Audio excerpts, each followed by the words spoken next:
नमस्कार सभी को, कैसे हैं आप सभी? अगर आप हमारे YouTube चैनल पर नए हैं तो प्लीज़ चैनल को लाइक, शेयर एंड सब्सक्राइब ज़रूर करें।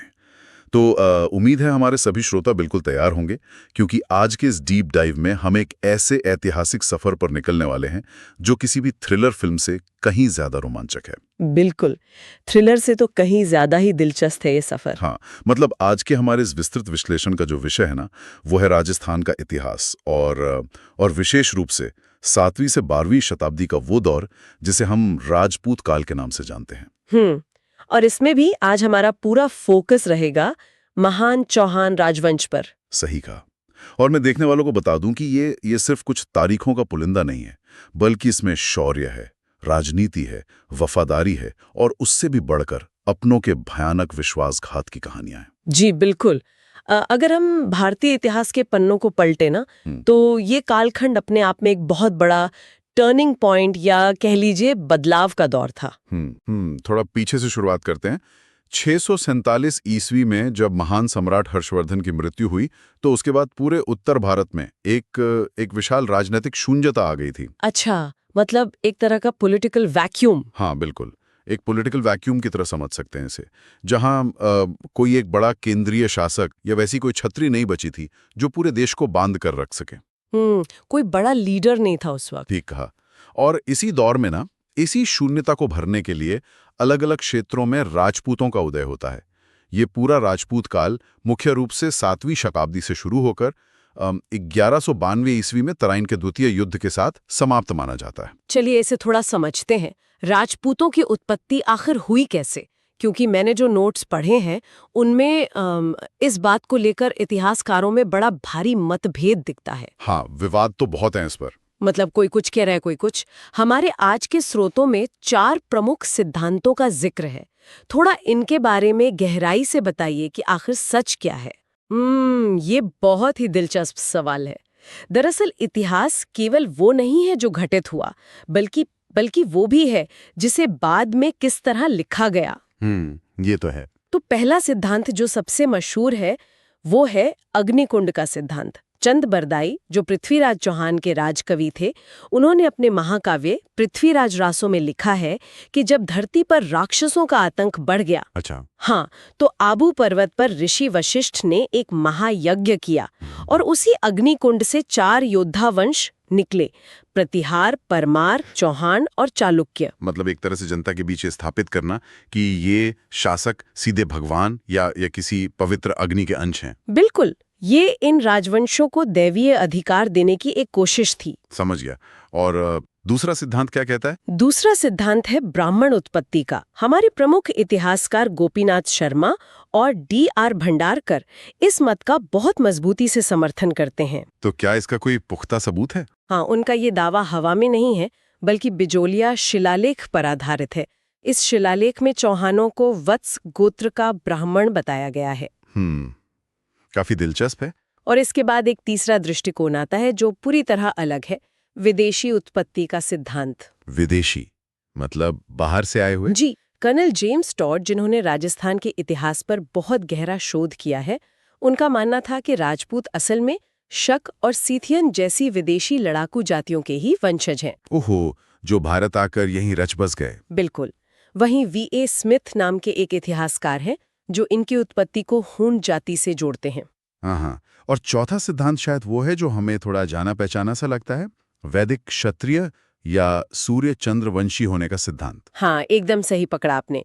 G.H. ओझा और C.V. वैद्य जैसे इतिहासकारों का मानना है कि राजपूत उन्हीं प्राचीन क्षत्रियों की संतान है जिनका जिक्र हमारे वेदों और महाकाव्यों में मिलता है। लेकिन इतने सारे अलग अलग विचार होने के बाद मतलब आखिर इतिहासकार आज किस नतीजे पर पहुंचे हैं?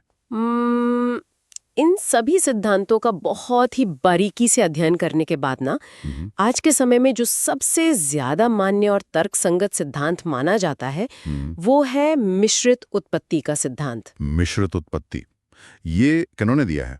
ये D.P. चट्टोपाध्याय जी ने दिया है। और अगर आप इसे तार्किक नजरिए से देखें तो ये सबसे सही भी लगता है। वो कैसे? क्योंकि राजपूत असल में रातों रात पैदा हुआ कोई एक वर्ग नहीं था, बल्कि समय के साथ विभिन्न देशी जातियों और जो बाहर से आई लड़ाकू विदेशी जातियां थीं, उनके सदियों तक आपस में घुलने मिलने से एक नए योद्धा वर्ग का निर्माण हुआ। जिसे बाद में राजपूत कहा गया। हाँ, ये इतिहास की उस जटिलता को बड़ी खूबसूरती से समझाता है कि कैसे अलग-अलग संस्कृतियों का संगम होता है। बाप रे, ये सच में एक बड़ा आहा मोमेंट है। मतलब ये कोई एक ब्लड लाइन नहीं बल्कि सदियों का एक एवोल्यूशन था। बिल्कुल सही कहा। तो अब इस विशाल राजपूत छाते के नीचे से हम उस राजवंश को निकालते हैं जिस पर हमारा आज का ये डीप डाइव आधारित है, चौहान राजवंश। जी, चौहान राजवंश। स्रोतों के अनुसार 551 ईस्वी में वासुदेव चौहान ने जांगल प्रदेश में इसकी नींव रखी थी। क्या आप इनके शुरुआती दौर के बारे में कुछ बता सकती हैं? हाँ, बिल्कुल। वासुदेव चौहान ने जब जांगल प्रदेश में शासन स्थापित किया, तो उनकी प्रारंभिक राजधानी अहित छत्रपुर थी, जिसे आज हम नागौर के नाम से जानते हैं। अच्छा, नागौर का पुराना नाम अहित छत्रपुर था। जी, और एक बहुत ही शानदार ऐतिहासिक तथ्य ये है कि राजस्थान की मशहूर खारे पानी की सांभर झील का निर्माण भी वासुदेव चौहान ने ही करवाया था। क्या बात है। और उनकी धार्मिक आस्थाओं के बारे में क्या जानकारी मिलती है? अगर हम इनकी आस्थाओं की बात करें तो इनकी आराध्य देवी शाकंभरी माता थीं, कुल देवी जीण माता और कुल देवता हर्षनाथ जी थे।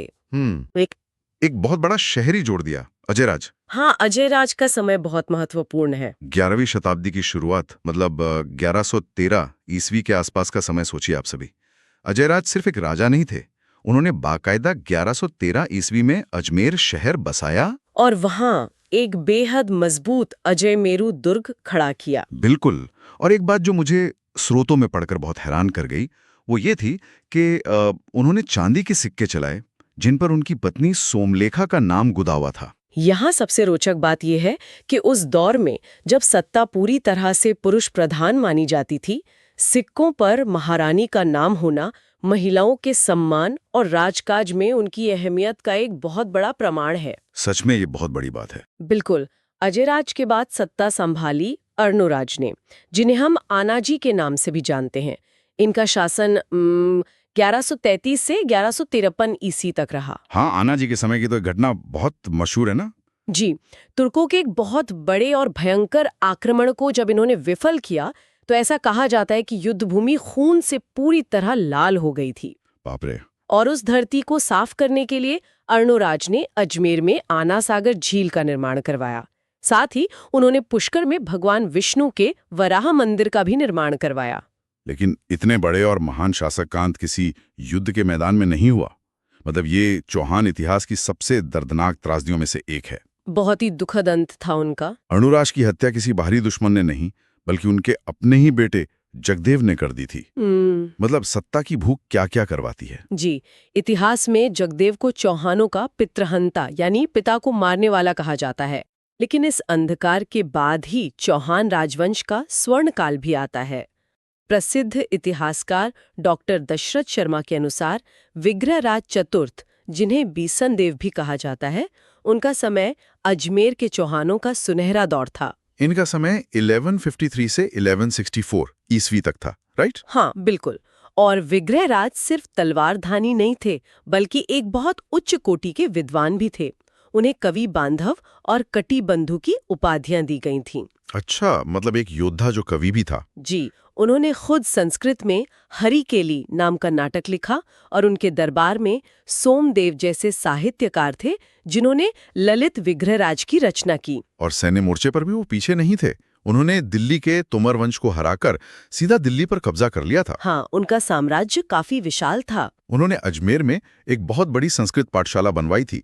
हालांकि इतिहास ने बाद में करवट ली और कुतुबुद्दीन ऐबक ने उस पाठशाला को तोड़वाकर वहां एक मस्जिद बना दी, जिसे आज हम 2.5 दिन का झोपड़ा कहते हैं। सही कहा। अब हम उस किरदार पर आते हैं जिसके बिना भारतीय इतिहास अधूरा है। अंतिम हिंदू सम्राट पृथ्वीराज चौहान तृतीय। एक बहुत ही महान व्यक्तित्व। उनका जन्म 1186 ईस्वी में गुजरात के अहनिलवाड़ में हुआ था। जरा सोचिए, सिर्फ 11 साल की उम्र में पिता का साया उठने के बाद उन्हें राजा बनना पड़ा। जी, इतनी कम उम्र में राजपाट संभालना आसान नहीं था। उनकी माता कर्पूरी देवी ने संरक्षिका के रूप में उन्हें संभाला। और पृथ्वीराज को राय पिथौरा और दलपुंगल यानी विश्व विजेता की उपाधियां मिली। पृथ्वीराज का जो शुरुआती जीवन था वो लगातार युद्धों से भरा था। 1182 ईस्वी में उन्होंने महोबा के चंदेल शासक परमार्दी देव को एक भीषण युद्ध में हराया था। हाँ, ये युद्ध इसलिए भी याद रखा जाता है क्योंकि इसमें महोबा के दो महान सेनापति आला और उदल अपनी अद्भुत वीरता का प्रदर्शन करते हुए वीर गति को प्राप्त हुए थे। बिल्कुल, जिन पर आज भी लोकगीत गाए जाते हैं। फिर 1184 में नागौर का युद्ध हुआ। उस वक्त तक पृथ्वीराज की सेना अपराजय लगने लगी थी। लेकिन फिर आया 1191 का साल और इतिहास का वो पन्ना जिसे तराइन का प्रथम युद्ध कहते हैं। बहुत ही ऐतिहासिक पल था वो। एक तरफ पृथ्वीराज चौहान की विशाल सेना और दूसरी तरफ मोहम्मद गौरी। क्या माहौल रहा होगा उस वक्त। गौरी की सेना पूरी तरह से उखड़ गई। जी, दिल्ली के सेनापति गोविंद तोमर ने ऐसा भाला मारा कि मोहम्मद गौरी बुरी तरह जख्मी होकर घोड़े से गिरते गिरते बचा और उसे मैदान छोड़कर भागना पड़ा। लेकिन 1192 ईस्वी में ठीक एक साल बाद तराइन का द्वितीय युद्ध हुआ और इस बार पासा पलट गया। पृथ्वीराज हार गए। आखिर ऐसा क्या हुआ एक साल में? अगर हम इसे व्यापक परिप्रेक्ष्य से जोड़ें तो ये भारतीय इतिहास का सबसे निर्णायक युद्ध था जिसने पूरे उपमहाद्वीप का भविष्य बदल दिया। 1191 की जीत के बाद राजपूत सेना थोड़ी आश्वस्त हो गई थी, लेकिन गौरी ने अपनी हार से सबक लिया। उसने तैयारी की। इतिहासकार हार के कई कारण गिनाते हैं। पहला था गौरी का छल कपट और उसकी कूटनीति। उसने झूठी संधियों का जाल बिछाया। और दूसरा कारण? दूसरा और सबसे बड़ा कारण था कन्नौज के गहरवार शासक जयचंद का पृथ्वीराज का साथ न देना और गौरी की मदद करना। और सबसे अफसोस की बात यह थी कि उस समय आपसी खींचतान के कारण आसपास के किसी भी राजपूत राज्य ने पृथ्वीराज चौहान का साथ नहीं दिया। ये वाकई रोंगटे खड़े कर देने वाली बात है। लेकिन तराइन के बाद अजमेर से भले चौहानों की मुख्य सत्ता चली गई हो, चौहान राजवंश खत्म नहीं हुआ। जी बिल्कुल नहीं। वे जंगलों और पहाड़ों में गए और नई शाखाएं बनाई। चलिए अब रणथंभौर की शाखा पर बात करते हैं। 1194 ईस्वी में पृथ्वीराज तृतीय के पुत्र गोविंद राज ने ही रणथंभौर में इसकी स्थापना की थी। हाँ, और इस वंश में जेत्र सिंह हुए जिन्होंने 32 साल राज किया। उन्हीं की याद में रणथंभौर किले में आज भी 32 खंभों की छतरी खड़ी है। और रणथंभौर का जिक्र आते ही इतिहास में एक नाम सबसे ऊपर उभरता है, हम्मीर देव चौहान, जिन्होंने 1282 से 1301 ईस्वी तक शासन किया। वो अपनी जिद और अपने उसूलों के लिए जाने जाते थे। हम्मीर हट की कहावत तो आज भी मशहूर है। बिल्कुल। 1292 ईस्वी में जब दिल्ली के सुल्तान जलालुद्दीन खिलजी ने रणथंभौर पर भारी लाव लश्कर के साथ आक्रमण किया तो उसे मुंह की खानी पड़ी थी। हाँ, वो किले का एक बाल भी बांका नहीं कर पाया। हाँ, और अपनी हार की बौखलाहट और निराशा छिपाने के लिए जलालुद्दीन ने वो मशहूर डायलॉग मारा था कि ऐसे 10 दुर्गों को मैं मुसलमान के एक बाल के बराबर भी नहीं समझता। मतलब ये तो वही बात हो गई कि जब लोमड़ी को अंगूर नहीं मिले तो उसने कह दिया कि अंगूर खट्टे हैं। बिल्कुल सही कहा। लेकिन 1301 ईस्वी में जो हुआ वो राजस्थान के इतिहास का एक बहुत भारी दिन था। जी, ये था रणथंभौर का और पूरे राजस्थान का प्रथम शाका। इसके पीछे का कारण क्या था? इसका कारण यह था कि हमीर देव ने अलाउद्दीन खिलजी के एक मंगोल विद्रोही मीर मोहम्मद शाह को अपने यहाँ शरण दे दी थी। हाँ, शरणागत की रक्षा। हाँ, जब खिलजी ने उसे वापस मांगा तो हमीर ने राजपूत धर्म का पालन करते हुए उसे सौंपने से साफ इनकार कर दिया। इसके बाद अलाउद्दीन खिलजी ने एक विशाल सेना के साथ किले को घेर लिया। एक मिनट, मैं हमारे श्रोताओं की जानकारी के लिए आपको यहाँ थोड़ा रोकना चाहूंगा। जी कहिए। हम अक्सर इतिहास में शाका और जौहर जैसे शब्द सुनते हैं। क्या आप थोड़ा आसान भाषा में समझा सकती हैं कि किले के अंदर असल में क्या होता था उस वक्त? ये बहुत महत्वपूर्ण सवाल है। देखिए, शाका कोई युद्ध की सामान्य रणनीति नहीं थी। तो फिर क्या था? जब किसी किले को दुश्मन महीनों तक घेर कर रखता था, अंदर का अन्न जल खत्म हो जाता था और बाहर से मदद की कोई उम्मीद नहीं बचती थी, तब ये तय होता था कि अब किले का पतन निश्चित है। सब कुछ खत्म होने के कगार पर होता था। ऐसे में हार मानकर घुटने टेकने के बजाय मृत्यु को चुनना ही शाका कहलाता था। इसके 2 हिस्से होते थे। कौन कौन से? पहला हिस्सा होता था केसरिया। इसमें पुरुष केसरिया कपड़े पहनकर किले के दरवाजे खोल देते थे और दुश्मन की सेना पर भूखे शेरों की तरह टूट पड़ते थे अंतिम सांस तक लड़ने के लिए। बाप रे। और दूसरा हिस्सा? दूसरा हिस्सा था जौहर, जहां किले की महिलाएं दुश्मन के हाथ पड़ने से बचने और अपने सम्मान की रक्षा के लिए धधकती आग या पानी में कूदकर अपने प्राण त्याग देती थीं। कितना भयानक और भावुक कर देने वाला दृश्य रहा होगा वो। बहुत ही ज्यादा। रणथंबोर में भी यही हुआ। बाहर से किला अभेद्य था, लेकिन हम्मीर देव के अपने ही सेनापति रणमल और रतिपाल ने गद्दारी की और खिलजी को गुप्त रास्ते बता दिए। फिर से गद्दारी। जी, तब राजस्थान का ये पहला शाका हुआ। हम्मीर के नेतृत्व में राजपूतों ने केसरिया किया और रानी रंगदेवी और उनकी बेटी देवलदे ने पद्मला तालाब में कूदकर जल जौहर किया। बहुत ही दुखद। इस विजय के बाद प्रसिद्ध फारसी कवि अमीर खुसरो ने किले में घुसकर कहा था, आज कुफ्र का गढ़ इस्लाम का घर हो गया। यहाँ बात सच में बहुत दिलचस्प हो जाती है, क्योंकि शौर्य और धोखे का ये पैटर्न यही नहीं रुकता है। बिल्कुल नहीं। चौहानों की एक और मशहूर शाखा थी जालौर के चौहान, जिन्हें सोनगरा शाखा कहा जाता है। 1181 ईस्वी में कीर्तिपाल चौहान ने जालौर में इस वंश की स्थापना की थी। जी, और प्राचीन काल में इस जगह को जाबालीपुर कहा जाता था। इतिहासकार मुहणौत नैन्सी ने कीर्तिपाल के लिए लिखा है कि तू एक महान राजा। और इनकी कुलदेवी आशापुरा माता थी। इसी वंश के सबसे प्रतापी राजा हुए कान्हड़ देव चौहान। कान्हड़ देव चौहान ने 1305 से 1311 ईस्वी तक शासन किया। उनके पूरे संघर्ष की जानकारी हमें पद्मनाभ द्वारा रचित ग्रंथ कान्हड़ देव प्रबंध से मिलती है। उनके समय में भी तो दिल्ली पर अलाउद्दीन खिलजी का एक कब्जा था ना? हाँ, बिल्कुल। खिलजी ने 1308 से 1311 तक जालौर पर एक लंबा अभियान चलाया था। इसके पीछे क्या कारण थे? इसके 2 कारण माने जाते हैं। पहला तो खिलजी की साम्राज्यवादी नीति, क्योंकि जालौर गुजरात जाने वाले व्यापारिक मार्ग पर एक बड़ी रुकावट था। अच्छा, और दूसरा कारण? दूसरा कारण जो साहित्य में मिलता है वो है कान्हड़ देव के पुत्र वीरम देव और खिलजी की पुत्री फिरोजा के बीच का प्रेम प्रसंग, जिसने राजनैतिक तनाव को सीधे युद्ध में बदल दिया। और जालौर के इस अभियान में भी विश्वासघात की वही पुरानी कहानी दोहराई गई। दुर्भाग्य से हाँ। 1308 में खिलजी के सेनापति कमालुद्दीन गुर्ग ने सिवाना दुर्ग पर हमला किया, जिसे जालौर की चाबी कहा जाता था। वहां के शासक सातल देव बहुत वीरता से लड़े, लेकिन उनके एक खास आदमी भावले पंवाड़ ने धोखा दिया और किले के पानी में गोरक्त मिला दिया। मतलब पानी के बिना किले के दरवाजे खोलने पड़े। सिवाना में शाका हुआ और खिलजी ने सिवाना का नाम बदलकर खैराबाद रख दिया। और सिवाना के पतन के बाद 1311 ईस्वी में अलाउद्दीन खिलजी ने अपनी पूरी ताकत जालौर पर झोंक दी। कान्हड़ देव ने कई दिनों तक किले को बचाए रखा, लेकिन अंत में दहिया सरदार बीका नाम का एक और गद्दार ने चंद सिक्कों के लालच में खिलजी को किले का कच्चा और गुप्त रास्ता बता दिया। फिर से वही कहानी। कान्हड़ देव ने केसरिया किया और उनकी रानी जैतल देवी के नेतृत्व में जौहर हुआ, और खिलजी ने जालौर पर कब्जा करके उसका नाम जलालाबाद कर दिया। बिल्कुल, ये गद्दारों की फहरिस्त बहुत लंबी है। पर चौहान की कहानी यहीं समाप्त नहीं होती।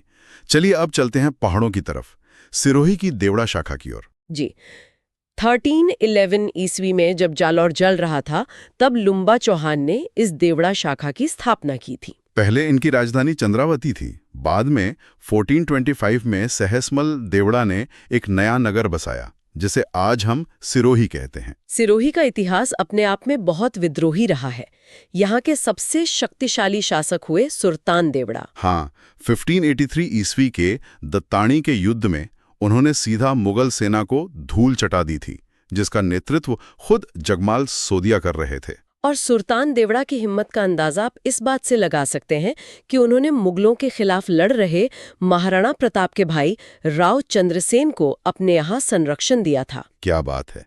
इसी शाखा में बाद में मानसिंह देवड़ा का शासन आया, जिनके समय में सिरोही की मानशाही तलवारें पूरे भारत में अपनी धार के लिए मशहूर हुईं। लेकिन तलवारों से जो आज़ादी बचाई गई थी, वो आखिरकार कलम के आगे हार गई। हाँ, 11 सितंबर 1823 को सिरोही के शासक शिव सिंह देवड़ा ने अंग्रेजों के साथ आश्रित पार्थक्य की संधि कर ली। थोड़ा समझाइए कि ये संधि आखिर थी क्या? आश्रित पार्थक्य या कह लें सबऑर्डिनेट आइसोलेशन अंग्रेजों की एक बहुत ही चालाक नीति थी। इसका क्या मतलब था? इसका सीधा सा मतलब था कि राजा अपनी रक्षा और विदेश नीति के फैसले अंग्रेजों को सौंप देगा और बदले में अंग्रेज राजा को गद्दी पर बैठे रहने देंगे। राजाओं की अपनी स्वतंत्र सेनाएं खत्म कर दी गई। और सबसे गौर करने वाली बात यह है कि पूरे राजस्थान में अंग्रेजों के साथ ये गुलामी की संधि करने वाली सिरोही सबसे अंतिम रियासत थी। बिल्कुल। और जाते जाते हमें हाड़ौती के उस विशाल क्षेत्र को भी नहीं भूलना चाहिए, जिसमें आज का बूंदी, कोटा और झालावाड़ आता है। जी, 1261 ईस्वी में हाड़ा चौहान देवा ने मीनाओं को हराकर बूंदी में हाड़ा राजवंश की स्थापना की थी। फिर 1569 में राव सुरजन हाड़ा ने अकबर की अधीनता स्वीकार कर ली। लेकिन हाड़ौती के इतिहास में एक ऐसा बड़ा मोड़ आया जिसने पूरे राजस्थान को हिलाकर रख दिया। हाँ, बूंदी के शासक बग्गत सिंह की रानी अमर कुंवरी ने अपने पारिवारिक विवाद में मराठा सरदार मल्हार राव होलकर को राखी भेज दी और उन्हें मदद के लिए राजपुताना में बुला लिया। ये एक ऐसी घटना थी जिसे हम ऐतिहासिक बटरफ्लाई इफेक्ट कह सकते हैं। बिल्कुल। रानी ने तो सिर्फ अपने राज्य के लिए मदद मांगी थी, लेकिन इसी बुलावे के कारण मराठों का राजस्थान की राजनीति में सबसे पहली बार प्रवेश बूंदी रियासत से ही हुआ। और एक बार जब मराठों ने देखा कि यहाँ के राजा आपस में ही लड़ रहे हैं, तो उन्होंने पूरे राजस्थान को लूटना और अपनी दखलंदाजी करना शुरू कर दिया। हाड़ौती के विभाजन की बात करें तो 1631 ईस्वी में शाहजहां के निर्देश पर माधो सिंह प्रथम ने बूंदी से अलग होकर एक स्वतंत्र कोटा रियासत बसाई। और इसी कोटा के एक शासक मुकुंद सिंह ने अपनी प्रेमिका के लिए अबली मीणी महल बनवाया था, जिसे आज हाड़ौती का ताजमहल कहा जाता है। कोटा ने भी 1817 में अंग्रेजों से संधि कर ली। और आखिरकार 1838 ईस्वी में झाला मदन सिंह के नेतृत्व में अंग्रेजों की ही सरपरस्ती में कोटा से भी एक हिस्सा अलग करके झालावाड़ रियासत बना दी गई। तो इस सब का आखिर मतलब क्या है? अगर हम आज के इस पूरे विश्लेषण को समेटें तो हम देखते हैं कि 551 ईस्वी में एक छोटी सी सांभर झील और जांगल प्रदेश से शुरू हुआ ये राजवंश कितने अलग अलग रूपों में ढला। जी बिल्कुल। इन्होंने भारत को उसका अंतिम हिंदू सम्राट दिया, एक से बढ़कर एक अभेद्य किले बनाए, हरिकेली जैसा साहित्य दिया। और वही राजवंश जो कभी रणथंभौर और जालौर में अपनी आन बान शान के लिए कट मरने को तैयार था, वो 1800 के दशक तक आते आते कागजों पर अंगूठा लगाकर अंग्रेजों की संधियों में सिमट कर रह गया। अगर हम चौहान राजवंश के इतने लंबे इतिहास, उनके गौरव और उनके पतन का एक गहरा विश्लेषण करें तो क्या निकल कर आता है? तो एक बहुत कड़वी सच्चाई उभर कर सामने आती है। इस विशाल और वीर राजवंश को बाहरी आक्रमणों ने उतना नुकसान नहीं पहुंचाया जितना अपनों के धोखे ने पहुंचाया। ये तो है। अगर आप पूरी टाइमलाइन को देखें, अर्णोराज को मारने वाला उनका अपना बेटा जगदेव, तराइन के युद्ध में मुंह मोड़ने वाला जयचंद, रणथंबोर में किले का भेद खोलने वाले सेनापति रणमल और रतिपाल, हाँ, सिवाना में पानी में खून मिलाने वाला भावले पवार और जालौर का दहिया सरदार बीका। बिल्कुल। इतिहास हमें ये बहुत बड़ा सबक देता है कि चाहे आपके किले की दीवारें कितनी भी ऊंची और मजबूत क्यों ना हो, वो तब तक नहीं ढह सकते जब तक किले के दरवाजे अंदर से न खोले जाएं। बाप रे, ये वाकई रोंगटे खड़े कर देने वाला सच है। आज के इस डीप डाइव को समाप्त करने से पहले मैं हमारे सभी श्रोताओं और देखने वालों के लिए एक विचार छोड़ना चाहता हूँ। जी बिल्कुल। जरा सोच कर देखिए, अगर 1192 के तराइन के द्वितीय युद्ध में पृथ्वीराज चौहान को उन सभी पड़ोसी राजपूत राजाओं का साथ मिल जाता, अगर उस वक्त कोई जयचंद पैदा ही ना होता और सभी एक साथ मिलकर गौरी की सेना पर टूट पड़ते, तो आज भारत का इतिहास और भूगोल कैसा होता?